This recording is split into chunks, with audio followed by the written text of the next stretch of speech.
of us all together, please. Hare Krishna, Hare Krishna, Krishna Krishna, Hare Hare, Hare Rama, Hare Rama, Rama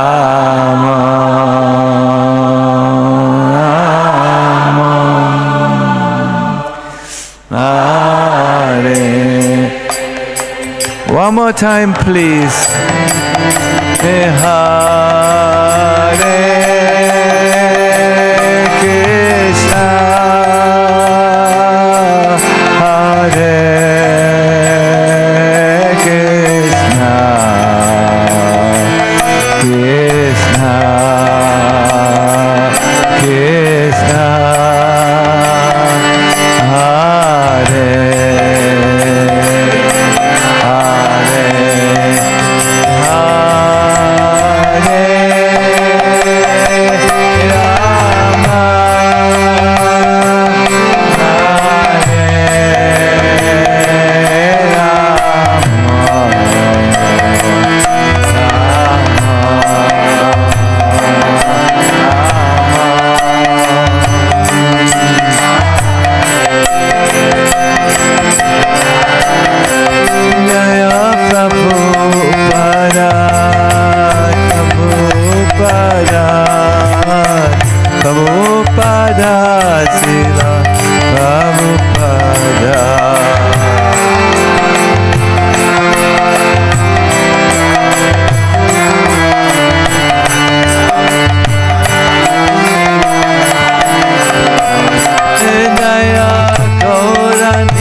Padaya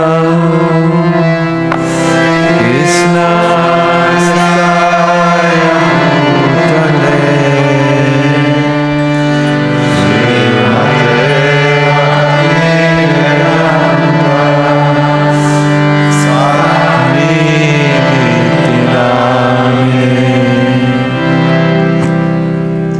Namaste Saraswati Deve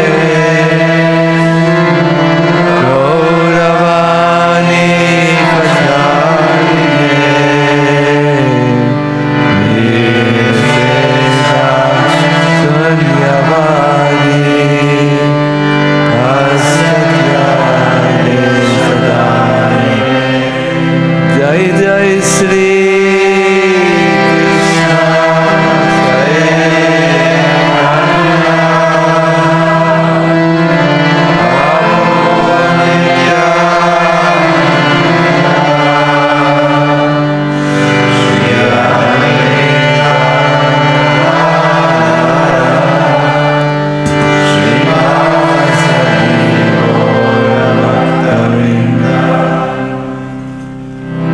Hare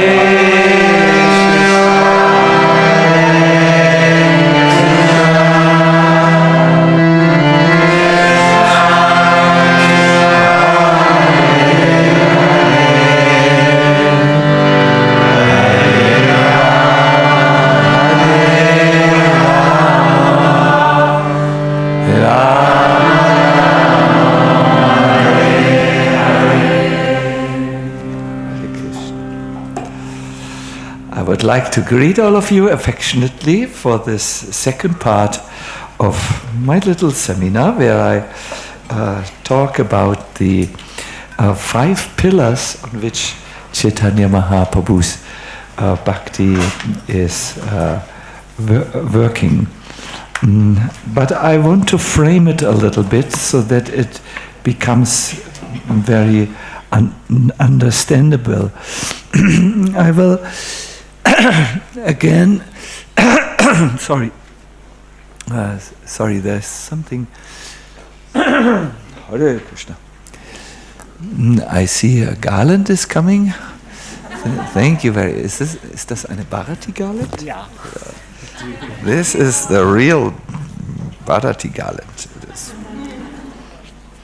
Yes. Thank you, Vrindavan Chandra, for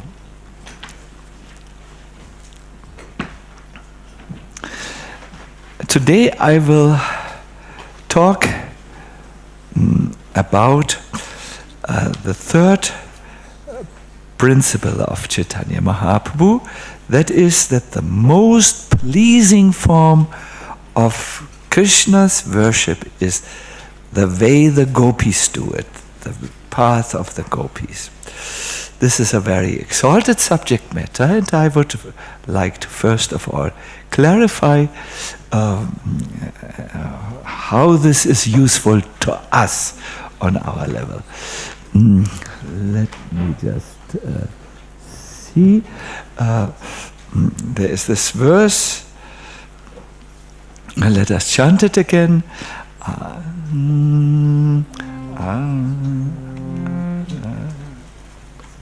have to find that.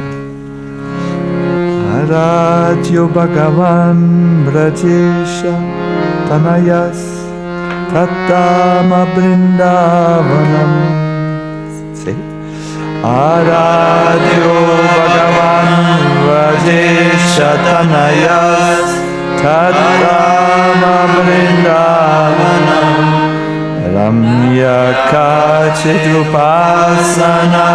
Rajavadu Vargena Yakalpita Srimad Bhagavatam Pramalam Amalam Prema Muhato Mahan Sri Chaitanya Mahaprabhu Matamidam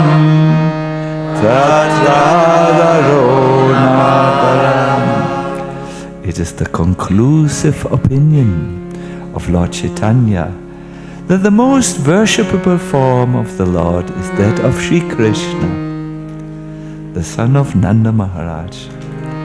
Vrindavan Dham is the topmost worshipable abode, the highest and most pleasing type of worship of Krishna is done by the Braja Gopis. Srimad Bhagavatam is the spotless authority on everything. And finally, Krishna Prema is the 5th and highest goal of life. I would like to start with a graph. When we start in our Krishna consciousness, our engagement with the world is very big. No? We are still a little identified with our body and with our mind. We have our ambitions, perhaps, our goals. And life in this Kali Yuga is very intense, so we have little time to really think of Krishna, and even in our sadhana we tend to be distracted and think of other things. So Krishna is very small at that time. Now in the sadhana, the spiritual practice, we try to think more of Krishna, hear more of Krishna, and then the world of Krishna becomes very big, so big that the world of Maya becomes very small.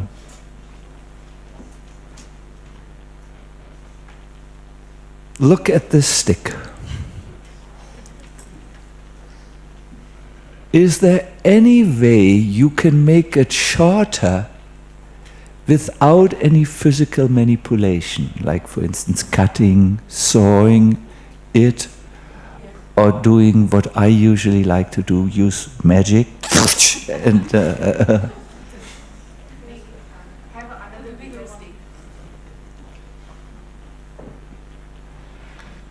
you put another stick, which is just so big, so much bigger, and then this in fact is shorter than this one. So, yes, no? Yes. Some of you have read Krishna's Freundeskreis, because I took it from that magazine. This is what we try to do here. Yes, the world may be very big. Our occupation with the world may be very big. It takes a lot of time. However, if we talk a lot about Krishna, chant Krishna's holy name, then the world appears small and insignificant. Yes? Ah, it's, by the way, my new stick.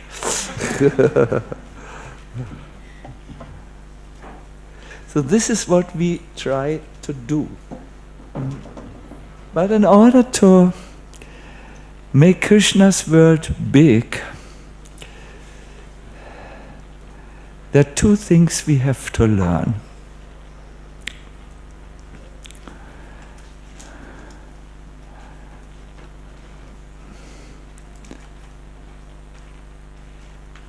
Once there was a disciple who asked his spiritual master a question which I think many of us have. He said, in ancient times, in old times, there were people who saw God face to face and had a discussion. No? We hear about this. There were the Goswamis, there were the Pandavas. They talked face to face to God. But why don't we hear examples from modern times, where people saw and talked face to God? And the elderly guru gave a very wise and deep answer. People don't know any longer how to bow down low.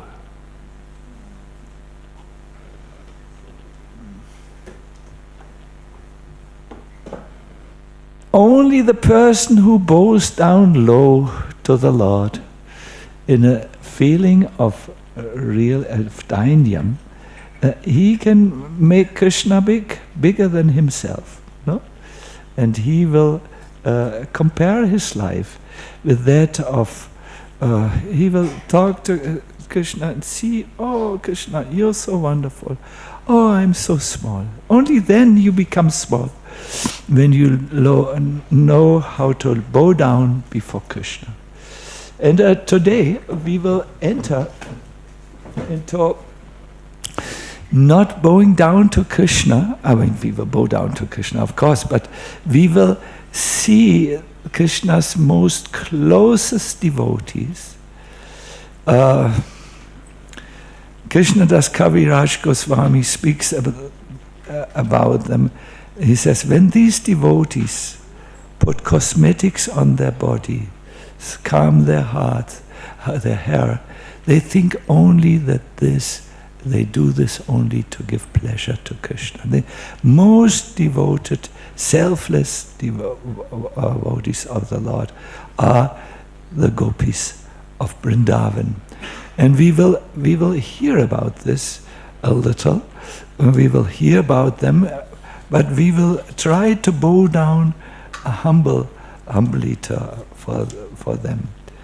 And then the second thing is we will look at the deepest expression of bowing down. We will look at what it could mean to cry in devotional service. Not modern New Age tears, where you quickly have tear up and then you are looked as very advanced, but tears that come from the soul. And how these tears, or these, the tears may not be physical tears, but how this intense desire could come. We will look at this. These two things, bowing down low and crying or calling out for Krishna, that will make the Lord appear in our hearts. So, are you interested? Yes. Are you on your edge of your seat? Yes. Good.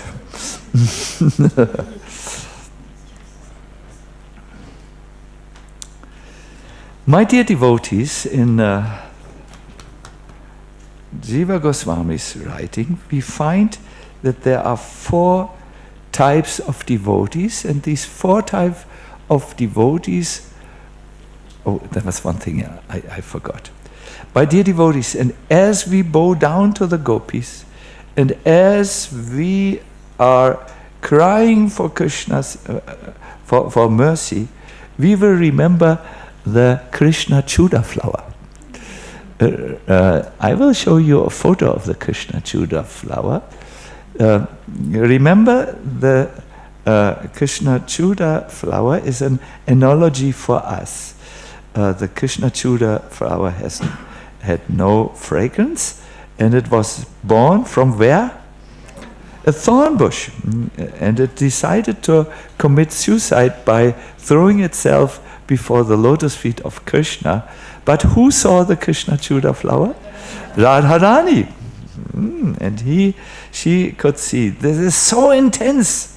The Krishna Chuda flower is so intense. It reminds us of the gopis' intense love for Krishna. So therefore Radha picked her up and placed her at Krishna's lotus feet. Do you like to see the Krishna Chuda flower? In Vrindavan there are Krishna Chuda flowers. You can see them. They are very beautiful. Really, they look, especially they have the right size to go into the crown of Krishna. I have personally, we have deities, the Kanayalala there also, and we are putting the Krishna Chuda flower, one in Radharani's hand, because she picked her up, and one in Krishna's crown, or turban, according to what he likes to have at that time. Anyways, there are 4 types of devotees I want, and all of them are measured according to their the intensity of their bhakti. There are ordinary devotees like me for sure, and many of us in the audience. We are trying our best. Then there is someone who has more love, that is Narada Muni. He is so full of love for Krishna. He goes around and preaches Krishna consciousness, and some of his disciples are kings and Prahlad, Dhruva, and so on. He always has his veena with which he sings Krishna's glory. The love in his heart spills out in preaching and singing. Then there is one group of devotees who's even more intense in their love for Krishna. That is the Brajavasis, the direct associates of Krishna, like Nanda Maharaj, of whom we heard, I don't know, didn't hear much about him, but we heard that Krishna has the name Nanda Nandana.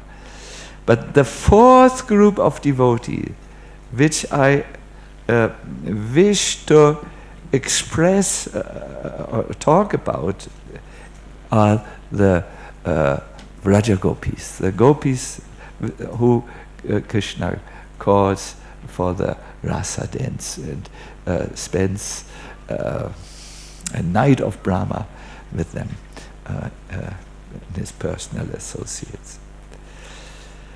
This great, you can, in other words, you can see who is a great devotee, not necessarily by how much money he gave to Krishna or how much posts he has on the Instagram face, or what is it, Instagram, Facebook, or the Instagram, or what is it called? No, he is that is in himself, and that is because bhakti takes on two forms, my dear devotees. This gradation idea. There is the external effort which we make for Krishna. It is important. It's called Sheshta Rupa. And there is also something else, that is the devotional sentiment with which we do it. We know that a devotee may wipe the floor and he is really thinking, this floor must be wiped for Krishna. That Krishna feels it's a beautiful temple in which he is. And there is another devotee, perhaps he is able to do big things and have a lot of preaching success. And if he also thinks, I'm doing this for Krishna, then his effort has an inner heart that is the bhava, the devotion. In actual bhakti, these two things are one. They are not two. It's not that there's the effort on one hand, the bhava on one. Devotional service, by definition, means it's one. Here is the effort, and here is inside the effort the devotional thing. Jiva Goswami says it's like a chickpea. It looks as if the chickpea has two halves, but it's really one chickpea, Chickpea lovers know this. Yeah. But in the bhakti, from what is effort and bhava and bhakti should both be there. But of course, when there is a lot of bhava, a lot of devotional sentiment, then it is so natural that the effort flows from there. It comes in an unforced way. So, yes, I want to now give you a little verse which describes that only if we connect with the Srimati Radharani, who is the leader of all the gopis are expansions of her, then we can really understand Krishna, because Krishna can't be understood through your mind and intelligence, but he can be understood through love, through loving devotional service. And so let us hear this very important verse. It is, you will like to chant it, therefore I have, for your chanting pleasure, we have put it here.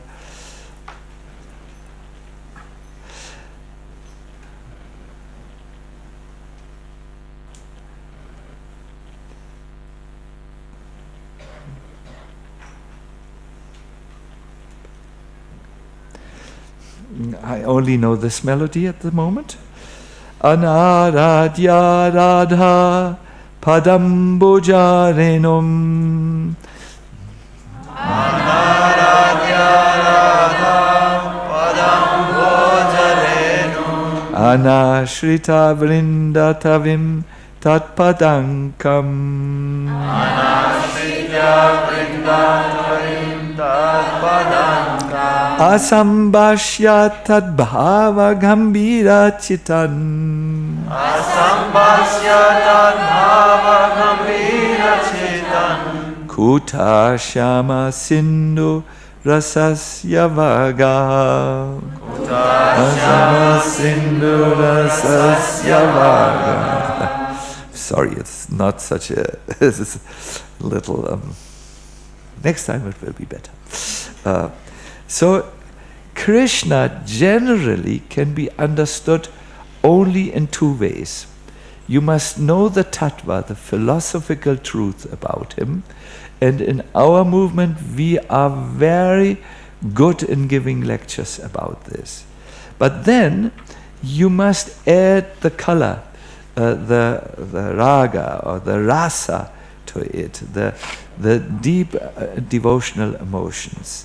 So this verse asks a question: how will one be able to plunge into the nectar of ocean, the nectar of the ocean of love for Krishna? How? What should one do to dive into this devotional ocean of so much feeling, where Lord Chaitanya says just a drop of that devotional feeling can flood the whole world. It's so powerful. How do we ever get there, that we come into this devotional thing? Well, you must do three things. You must worship the pollen of Radha's lotus feet, in other words, the lotus feet of Srimati Radharani. The second thing you must do is you must take shelter of Vrindavan, which bears her footprints. And the third thing is you must respectfully associate with those great souls whose heart are filled with deep love for her. In other words, full Krishna understanding, which is only possible by understanding his sweetness and experiencing his sweetness, no? Is only possible if you take shelter at Srimati Radharani's lotus feet, who is very close to Krishna. Prabhupada says, when Radha sees this, he says, he is such a good devotee, Krishna. Please, on my recommendation, take him, because he's better than me. Hare Krishna. So you must worship the lotus feet of Krishna, of Radha, sorry. Take shelter in Vrindavan, either physically or mentally. This is the second thing. Yesterday, I met one devotee and said, the devotee said to me, I was so happy about your lecture because I understood Vrindavan is so difficult. There is the beton buildings, the monkey mafia, which makes the roofs insecure. There is in Vrindavan, there's dust. What to speak of Mr. and Mrs. Hawk, who have many followers, you know, the many pigs, in other words. And I thought, this is not what I wanted to say. Then the devotee saw my great existential crisis. I thought I had totally done a wrong lecture. She said, oh yes, my expression must have shocked her totally. And she said, and I liked how you told us how we can be in Vrindavan and discover Vrindavan in our heart. You know, the mental residence of Vrindavan by meditation. I thought, if you would not have said this, I would have taken the next rope and hang myself on the tree, because that what is dearest, very dear to me. I have misrepresented. So these things, worship Radha, the gopis, first and foremost. Who? Radharani, yes. Worship Vrindavan, which has her footprint. And third is you need to respectfully associate with great devotees, with the devotees who have love for her. This is what you need to do. So now I want to do something very untypical in our movement. I want to show you a little, or I hope it is with me here. I want to talk a little bit, yes, oh Krishna, about a pastime by which you can see Radharani's glories and taste perhaps a little of the sweetness of Krishna in Vrindavan by going through the example of Srimati Radharani. I have heard these this pastime from Prabodhananda Saraswati in Vrindavan Mahimamrita, and I heard it also from His Holiness Indradomna Maharaj, and I tried to put it together that it is pleasing for you.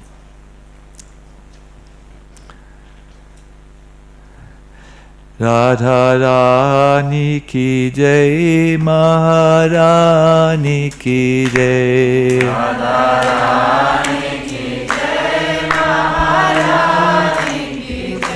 Radha Rani ki jai, Maharani ki jai.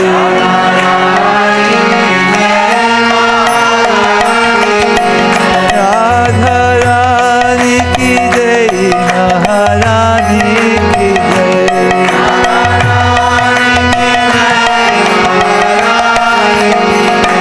Bolo Vashane Vali ki jai, jai, jai. Bolo Vashane Vali ki jai, jai. Hare Krishna. I have to be careful here. Because I like to sing this very much, but it is not allowed, only on Radhastami. So,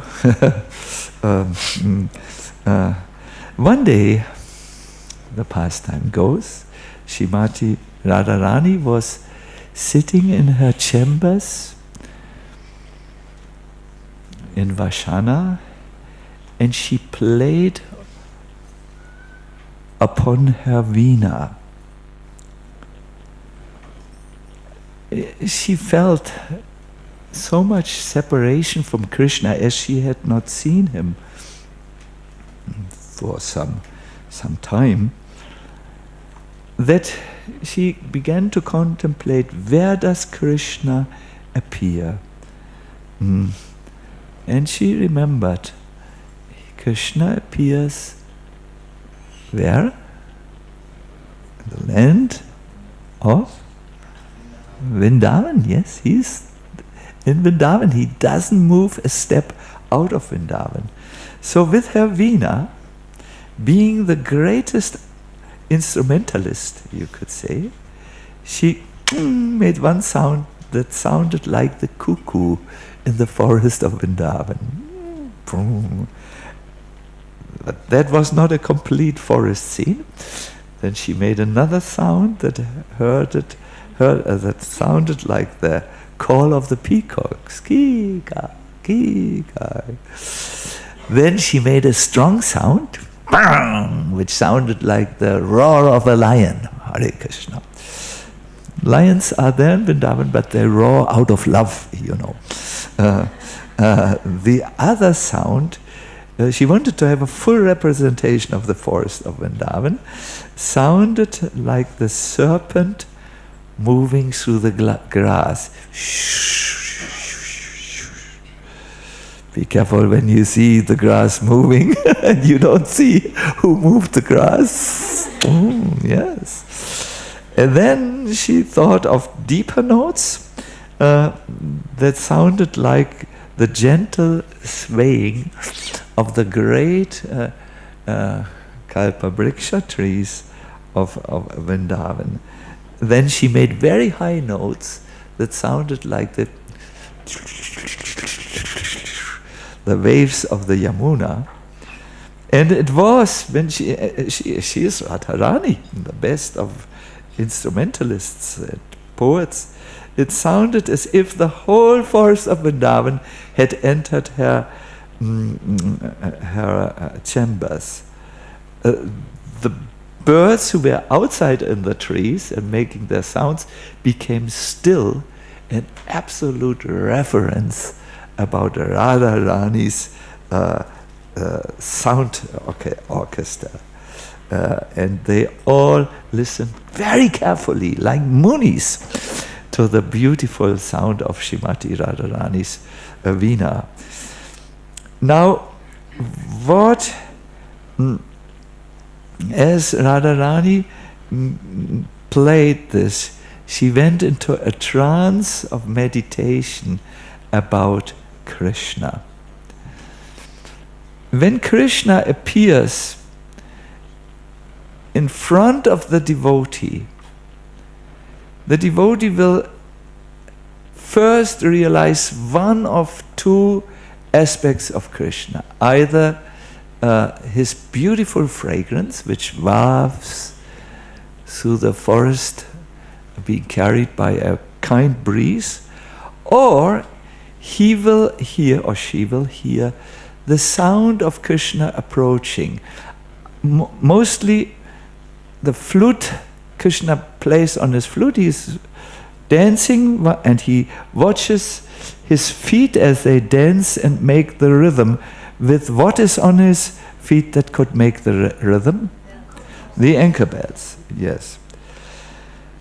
Now Radharani could make every sound from Vrindavan's forest except for one sound. That's the sound of Krishna's flute. She could not double it or how do you say, represent that sound on her veena. She could represent anything. And that is because Krishna is asamurtha. There is nothing higher than him. Krishna is Krishna because he's Krishna. You know, in Krishna everything is there. And the more she tried, the more she became desperate. Perhaps she was like a devotee in this world who prays so much that Krishna hears him or her, but there is no response. Do you know about this situation? You try to get a sign, just anything, but no response.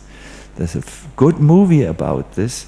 It's called The Silence of God. It drives his worshippers sometimes into a desperation mood.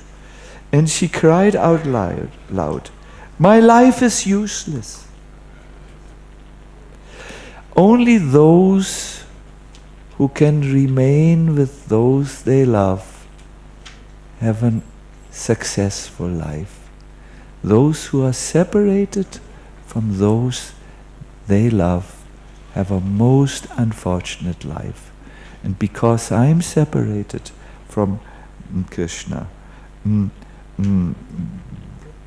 I have this situation.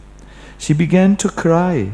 Her chamber, which was filled with the joyful sounds of Vrindavan, filled with her helpless crying that could break stones. And Vrinda Devi heard it. Then she understood. She needs to now do the service which all the gopis in Vrindavan do. It's the highest service. The highest service is very interesting. It is to bring Radharani together with Krishna. Highest is not to enjoy yourself, but highest is to arrange things that the divine couple can meet. And therefore, Vrinda Devi said, I will bring you to Krishna, but we should have at least 5 items with which we can decorate Krishna. We should come. This is the idea of the gopis. Always seva, seva, seva. Radharani enthusiastically agreed. And Vrinda Devi produced first a beautiful crown. Can you imagine what was on the crown? Peacock feathers. I can understand by your response. You are very amazed by what you hear. Then she brought a long flower garland. What is the name of this flower garland which Krishna had? How many flowers are in there? 5. Good. Then she brought sandalwood paste to cool the body of the Lord. She brought incense and a lamb. And yes, that is what she brought. 4 things actually. Then she entered with Vrinda Devi into the Vrindavan forest.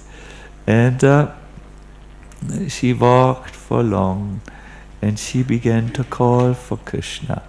"Oh Syam, oh beautiful Krishna, please accept your maidservant." She looked for Krishna everywhere. She opened the leafy curtains that formed an enclosure of the kunj. Krishna wasn't there. She looked behind the tall and thick trees. Krishna wasn't there. She went down to the Yamuna and looked for Krishna there. Krishna was not there. There are songs in Brajbhasa language. Kusum Sarova me Radhe Radhe. Radhe was everywhere calling out for Krishna. In Kusum Sarova, in Yamuna, and so on. Then Vrinda Devi understood the separation of Radha had reached the high point. No, she could not, the meeting should not be delayed. And she showed Radha a very narrow forest path. That pathway was very cool and very soft. Dense foliage, it's called foliage, leaves, blocked the sunlight. And the forest itself looked like a dark gufa, a cave. There seemed to be only one illumination on that path. Krishna is found in the secret chambers of the heart, the gufa, but it needs to be illuminated. And this illumination, my dear devotees, is something we will hear in the second part of the lecture. It were the tears that Srimati Radharani cried. They seemed to illuminate the way. And finally, being led by her road of tears, you could see, a path of tears, she came to a secluded grove amongst flowering bushes, and she saw something that looked to her eyes like a tamal tree, very blackish. Very blackish. And in the throngs of love, throngs are something that throws you back and forth, as far as I know, she went to this tree that seemed to be curved in three ways and put the crown on it. Then she put the flower garland on it. Then to cool the tree, which looked so much like Krishna, she put sandalwood on it. She took incense and lamp and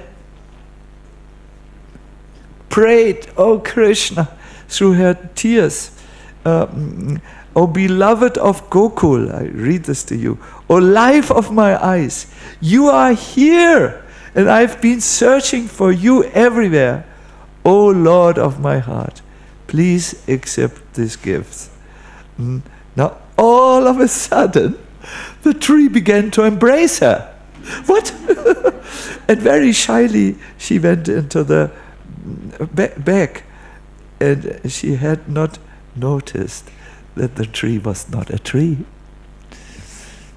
The tree was no one else than Shyam Sundar Krishna. And as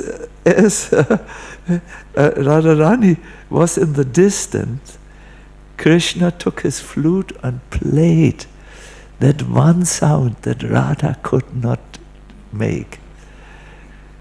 He had heard about all this.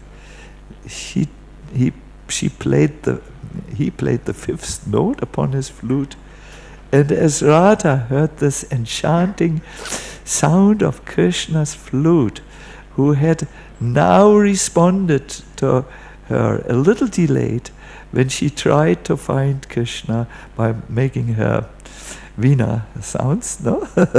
And Radharani overcame her shyness and answered with a melody of her own from her Veena. While this was going on and the divine couple were meeting in sound, and in the sound of the flute and the Veena, the Van Devis, that are the servants of Vrinda Devi, showered flowers, and the desire of the devotees is to see the divine couple showered with flowers. Shrimati Radharani ki Jai. Thank you very much. Krishna, Krishna. So nice, no? The modern mind cannot think of these things. What can we learn from this? My dear devotees, there is one aspect which we can safely approach, which we can do, let me say, which we can learn from the gopis. When Krishna had left the gopis during the rasa dance, the gopis tried to find him throughout the forest of Vrindavan. They searched lovingly for him, and this is described by Shukadev Goswami in a beautiful verse, Gayantya Uchar. Yeah? Gayantya Uchar amumeva samhata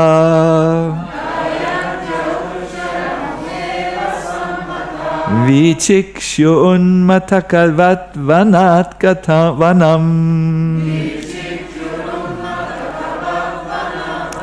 Brapachu akashavat antadam bahir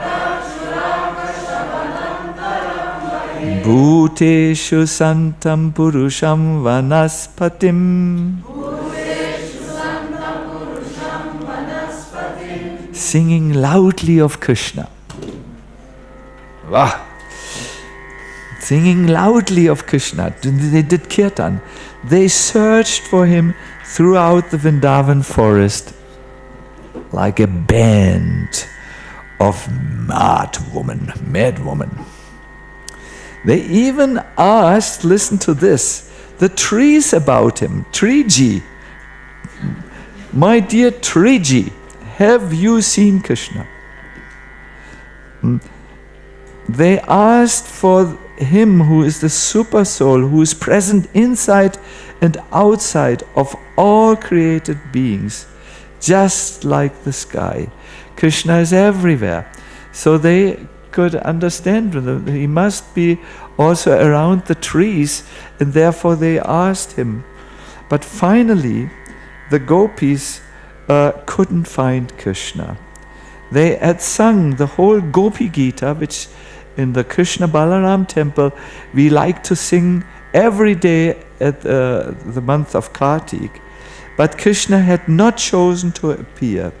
So finally, when they were desperate, they came to the bank of the Kalindi, the Yamuna, and they came to that place where Krishna had once shown them. It's a little lake in the Yamuna in old times, where Krishna had shown them Vrindavan, and they're meditating on Krishna and eagerly hoping he would come. They sat down to sing together. Now in chapter 32, text 1, you hear something of the kirtan of the gopis. And I believe it is here where we can extract a principle and we can learn this, because Prabhupada spoke often about this. I'm sorry I can't see it from here and I don't have it in my notes. So Radhika Ranjan, you have a good English pronunciation. If we can give you a microphone, please read this slowly and with good English pronunciation. No?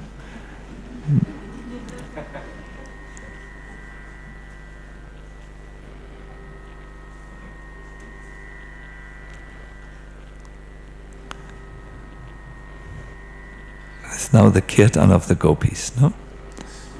Swami said, O king, having thus sung and spoken their hearts out in various charming ways, the gopis began to weep loudly. They were very eager to see Lord Krishna. So the verse said they had spoken their hearts out. What does this mean? Vishwanath Chakravarti Thakur says what they spoke. And this is now important. We will learn now principles. And as we have heard today from Keshava Maharaj, I think he quoted Madhvacharya. There are 3 layers in Shastras. One is the literal meaning, and one is, can you please help me? The second was the analogy?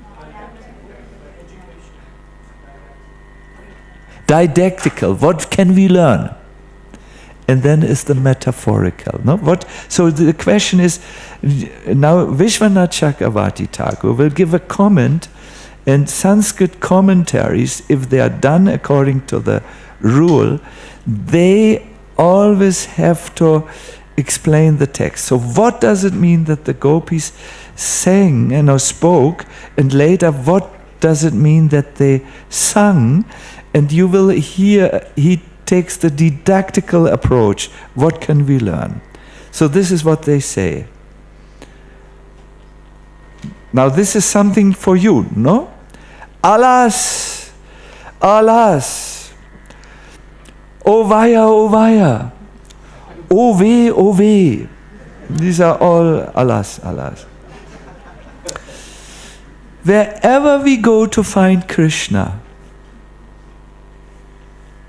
he seems to not be there and run away from this.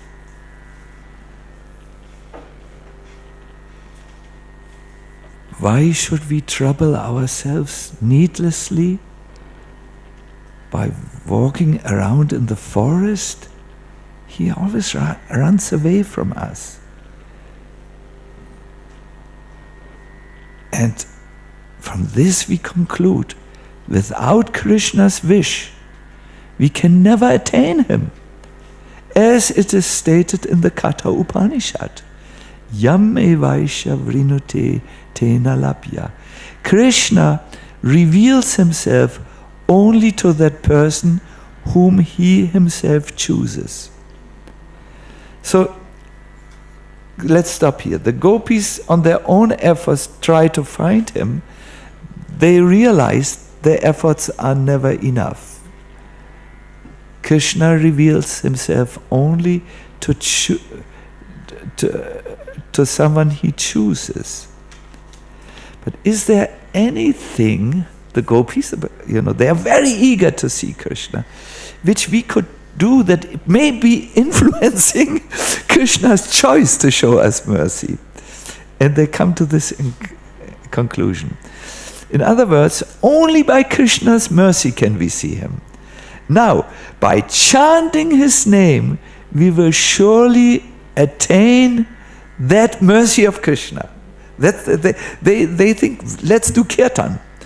Thinking thus, but they do it in a certain way. Thinking thus, the gopis, they had done kirtan and searched, but now they want to do exclusively kirtan. Thinking thus, the gopis stopped their searching.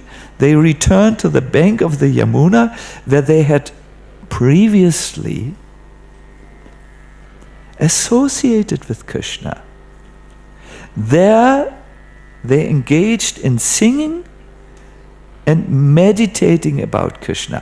They did not sing mindlessly, they meditated about Krishna. Krishna bhavanaha. By their behavior, the Braja Gopis established the philosophical conclusion that Krishna reveals himself according to his free will.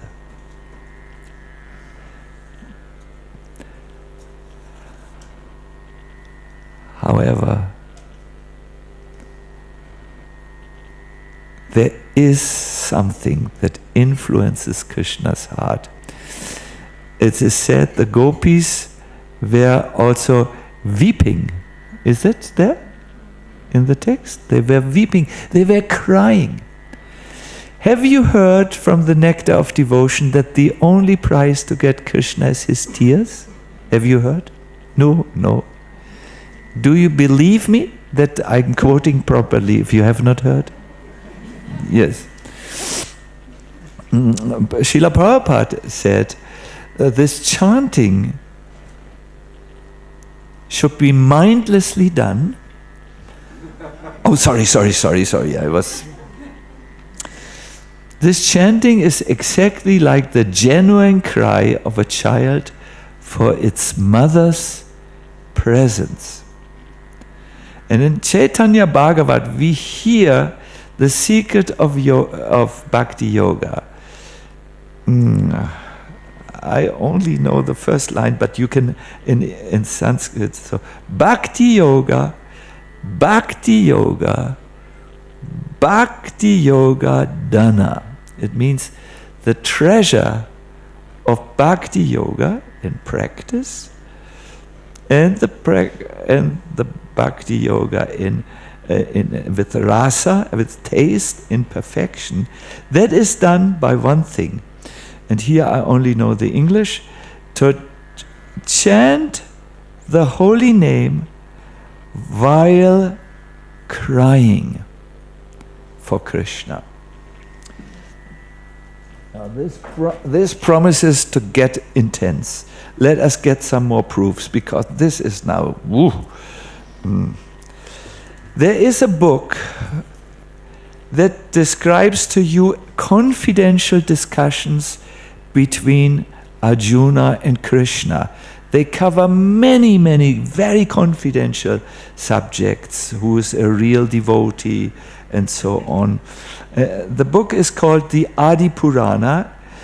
You have heard one quotation, very often quoted in lecture. Someone who says he's directly my devotee is not, but someone who says what? He is a devotee of the devotee. He is my devotee. That we all know. We have heard it many times in the lectures. No. Here's another verse from that work. O Arjuna, Krishna speaks.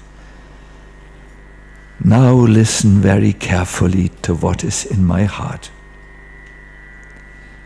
Those persons who sing my name and dance directly before me truly purchase me.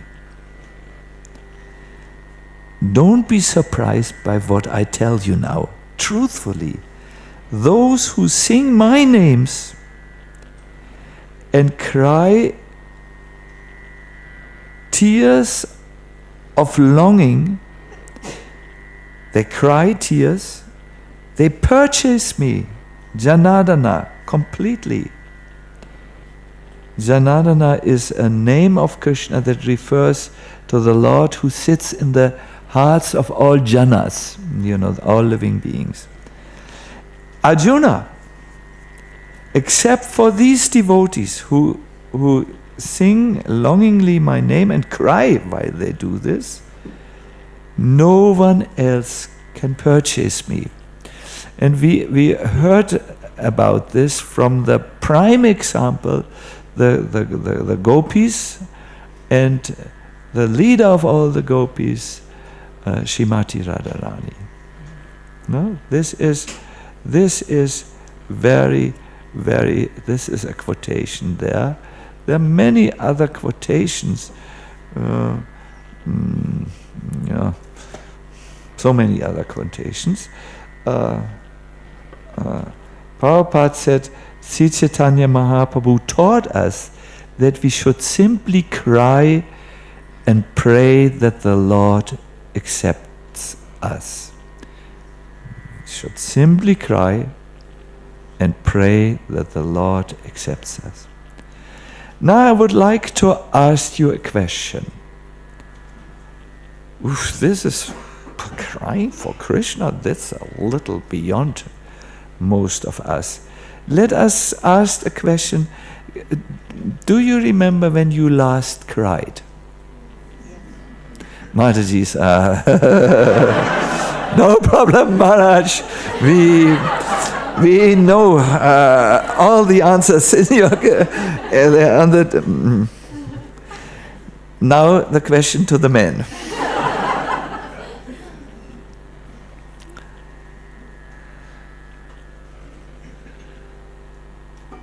I must say for myself, I'm from North Germany, and it's the worst thing for a man to cry in public in North Germany. I remember once someone showed me there was a burial or funeral ceremony for a head of state, and all the people who came, politicians, they spoke some good things and achievements about that head of state. I don't remember who it was. And then the president of Japan came. And he did something I can never forget. He just took the microphone, and then he went, and he cried. And he didn't even have the feeling, maybe I should stop crying. Or perhaps it's too loud, or it's too shocking, or it is culturally all right to cry. In Japan, when someone who is dear to you, it is seen as a strange sign of alienation from your own personality when you can't cry when someone who's dear to you dies. So, there are three types of tears.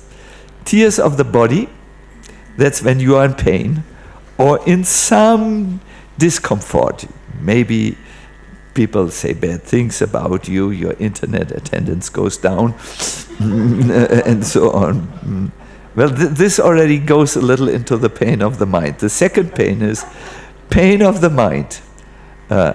Loss or non-attainment of some material desire or object, or loss of a dear person. Maybe a relationship goes awfully wrong and the person doesn't talk to you any longer. It's enough. But then there are, beyond the tears of the body and the tears of the mind, there are called tears of the soul. There is a Sanskrit word for this. It is Atma Krandan. It's when you feel yourself unworthy and you yearn or long to be in contact with Krishna sometimes. There are two type of soul tears, to be very specific.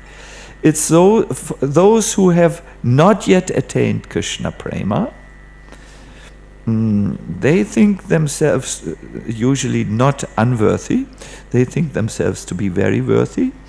And then there are the tears of those who have attained Krishna prema.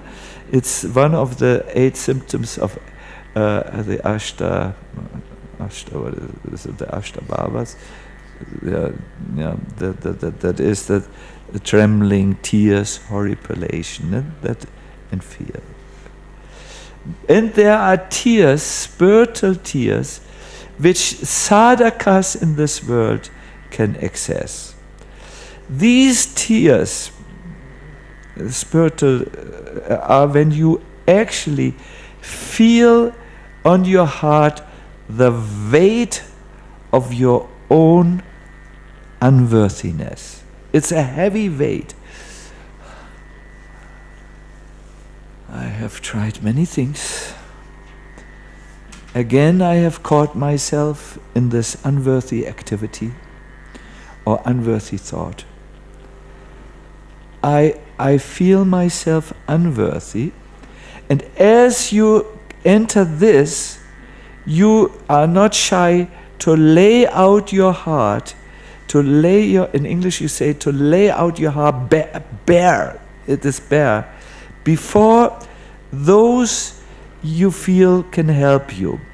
If you are a devotee of Gauranga Mahaprabhu, of Gaur Nitai, if you are like this, some of us are taking this serious, this worship of Gaur Nitai, then you will go to them and you will bare your heart. You will say, I'm unworthy. I tried so many things on my own. Nothing works. And then you will feel some longing.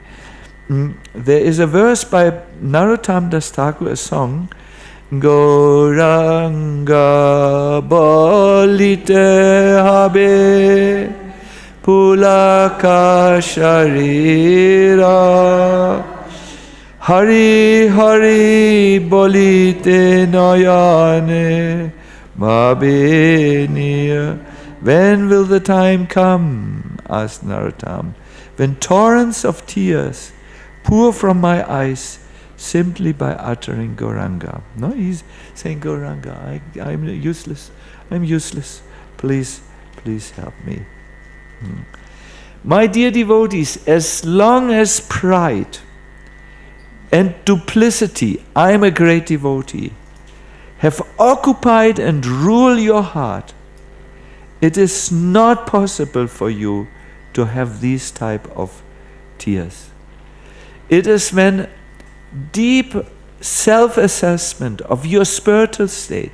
We don't speak about how much money you have, how successful you are, how white your teeth are when you smile.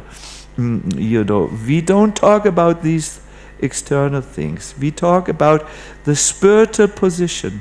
At that time, when you are free from pride and duplicity, then you come to tears. Now, to summarize it, there are 3 elements for spiritual tears which must come together. It's not, sometimes Matajis and macho brahmacharis may cry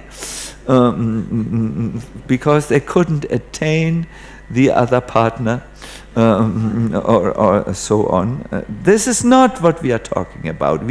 These are tears of the body and the mind. We talk of spiritual tears.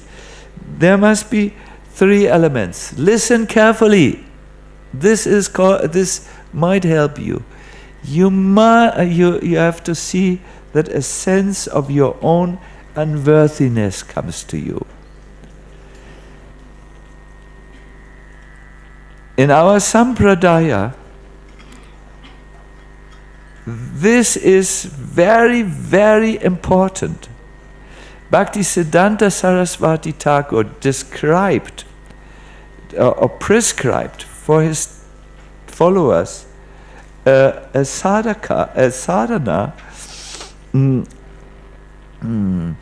Amara. Oh my God, I could start.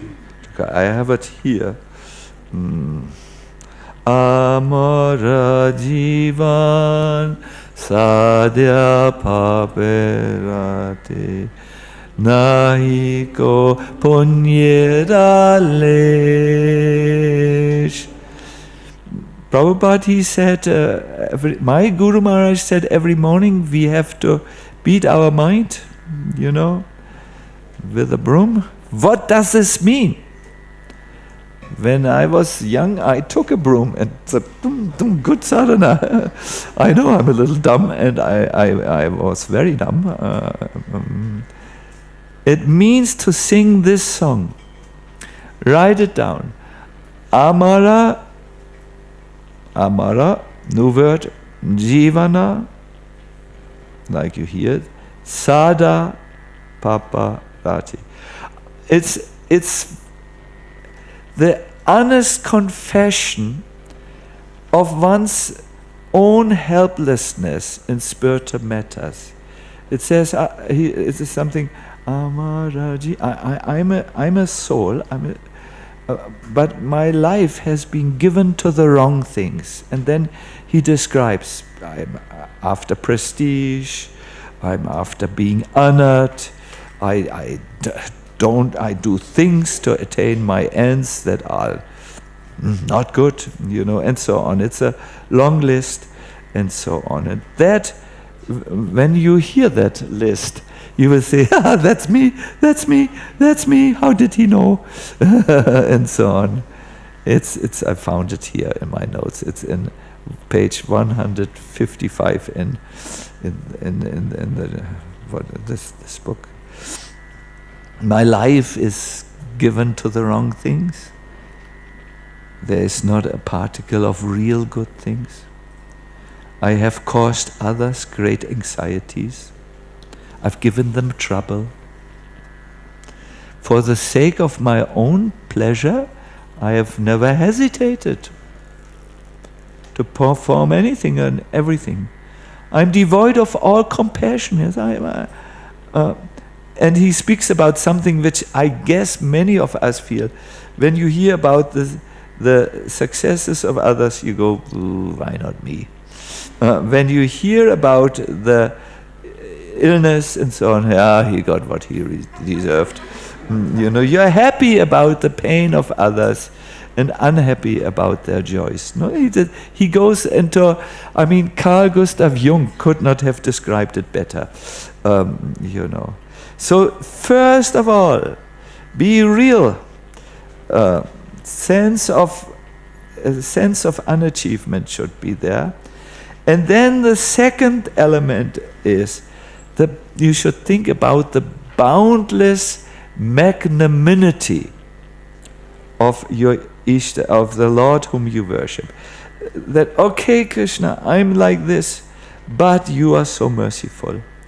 And then as you come to this idea, there's no one who's more compassionate than you. Parama karuniko nabavet paraha.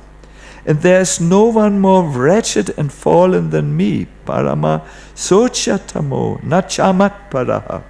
When you come to this, no one is more compassionate than you, and no one is more wretched and fallen than me. Then you come into the situation. My dear devotees, don't necessarily look for the tears. If you look for the tears, it's very easy. Took some red chili pepper and just put it in the eyes. That's not an art. That's not the crying we hear here. The crying of the soul that brings you the treasure of Bhakti Yoga. Look for the right mentality that gives birth to the external things like tears in the eyes. No? Before this deep inner realization comes to you, no one is more compassionate than you, Krishna, and no one is more wretched and fallen than me. The emergence of tears is simply not possible. So here we have the example of the gopis. And we will end here.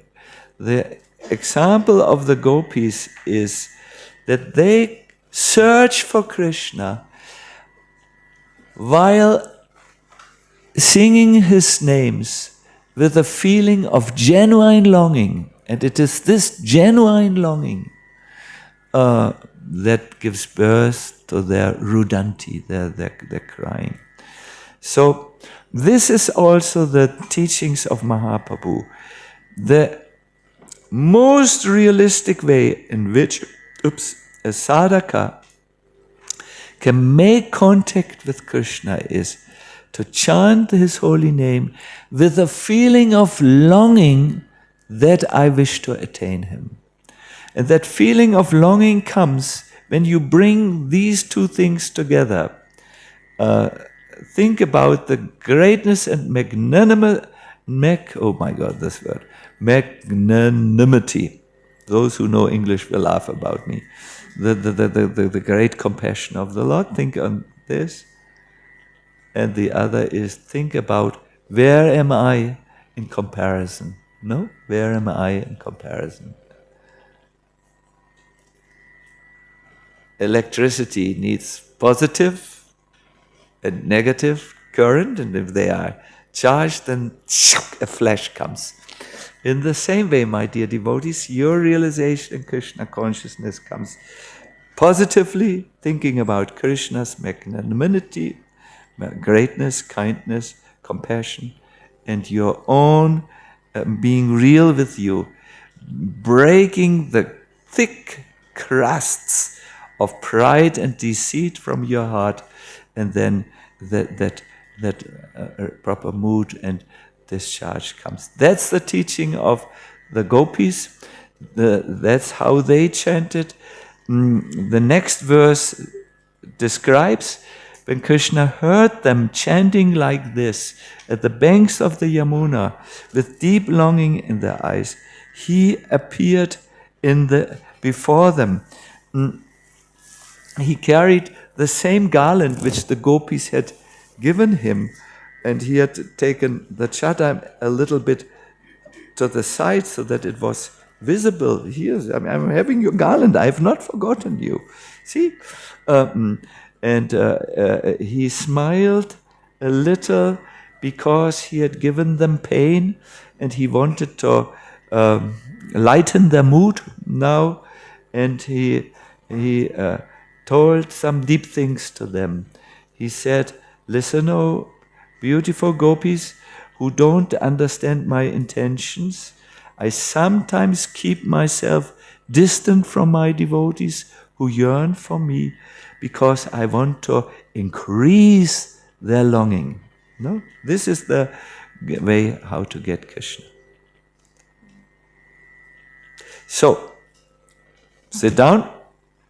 Now comes the exercise. This is not the time to leave the lecture. It is not an additional point. It is a most important point. Sit down. You sit down already. Sorry, I wanted to say sit straight a little. We will go into an exercise now.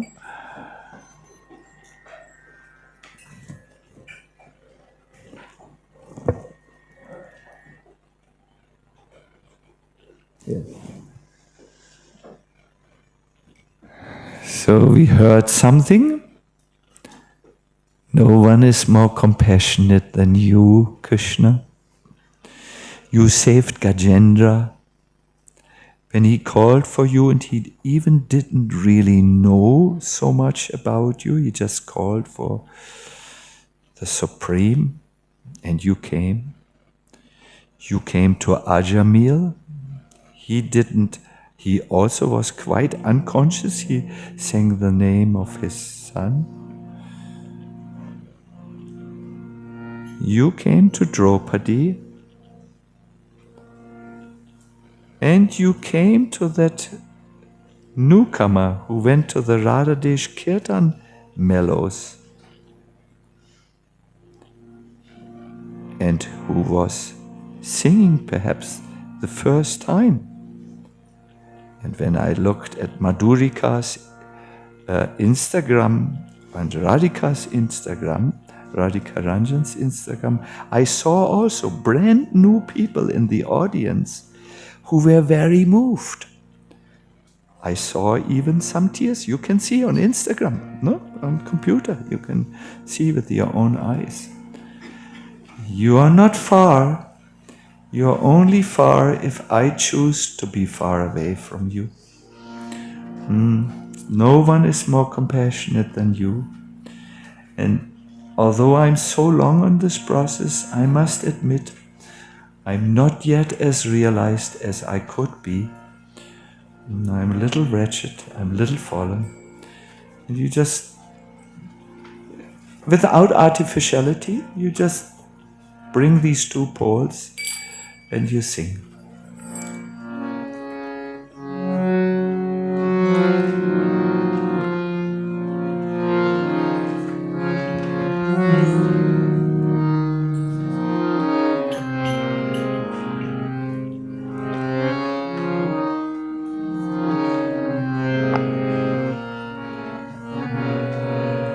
Hare Krishna,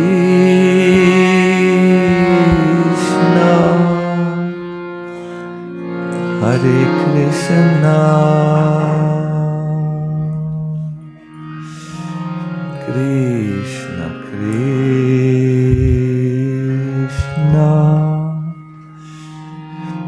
Hare Hare,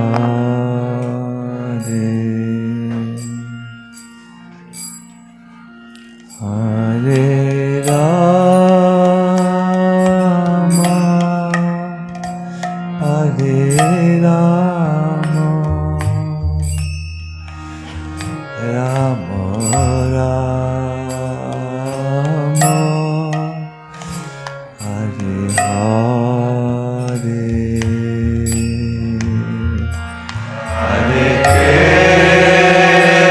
Krishna, Hare Krishna, Krishna Krishna, Hare Hare, Hare Rama,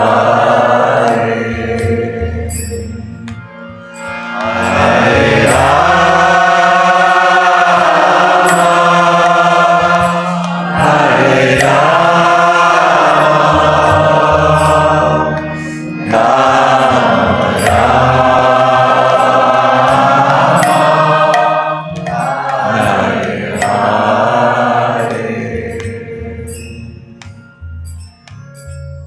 There is a secret. The bhakti happens not when you expect, oh, now I must make an experience, now it must work. Following in Mahaprabhu's footstep. No, it's not like this. But what certainly helps is if you have been to Vrindavan or you have a picture of Vrindavan, you see yourself in your mind's eye in the picture or in that place, and you sing to Krishna. If some of you would like to come with me, I go to Surabikund, near the Govardhan. Hare Krishna,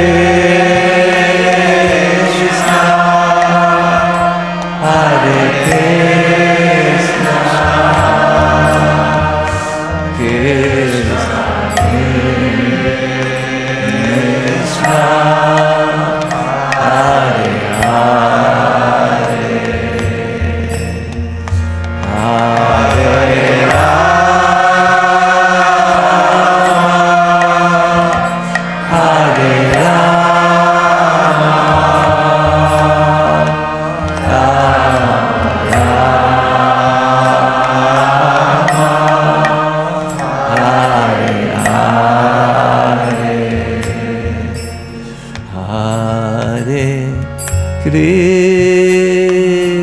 Krishna, Hare Krishna, Krishna Krishna, Hare Hare, Hare Rama, Hare Rama, Rama Rama, Hare Hare, Hare Krishna, Hare Krishna,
please, all of us. Hare Krishna,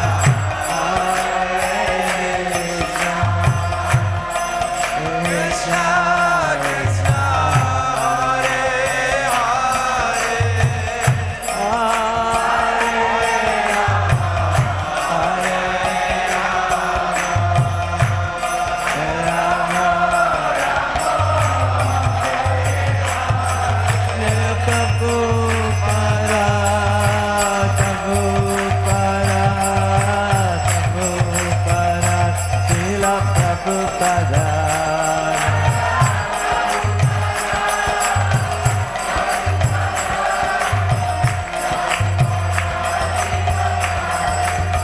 Jaya Gaura Nitai, Jaya Gaura Nitai, Gaura Nitai, Gaura Nitai.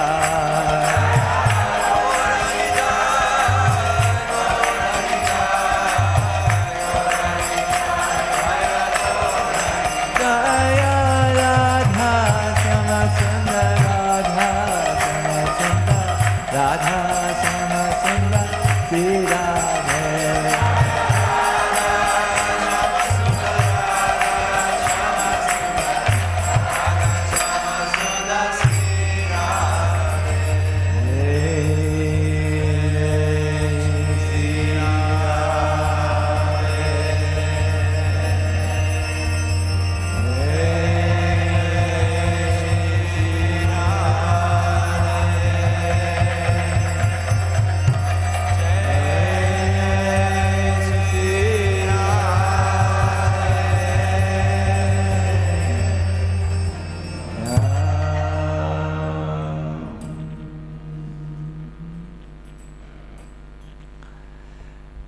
Hare Krishna, I will leave you with one thought, but I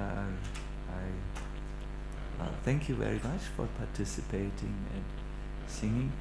Please know this art of crying is something that comes when we naturally develop this mentality, which is between these two opposites, so to say.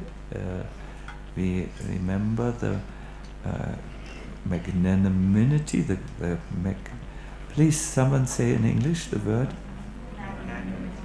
Yeah, that word, the greatness, the compassion of the Lord on one side, and then we don't match it with our greatness. No, that would be wrong. We match it with our a feeling of not yet having attained, not reached. And I will leave you with the thought. I've told you the legend before, but it is good to repeat. Once a disciple came to his spiritual master and said, Guru Maharaj, why we always talk about ancient personality who have seen the Lord face to face? Why not modern examples? Modern people have unlearned the art of bowing low enough. That is the reason. But if they again learn to develop, to bow low, or feeling this dainyam, this feeling of wretchedness is the English is the right word. We say humility, but that's not what the Sanskrit word is talking about. But it is nearby.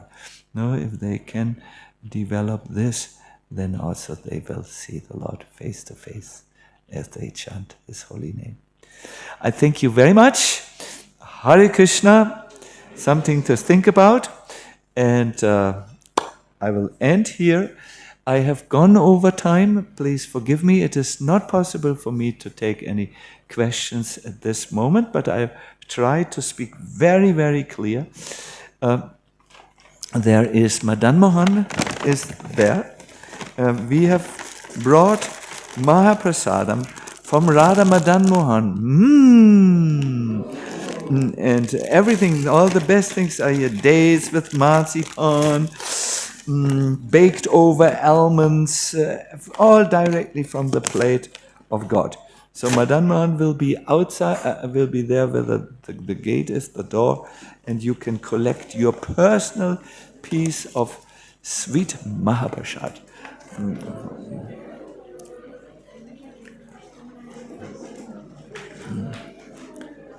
Krishna.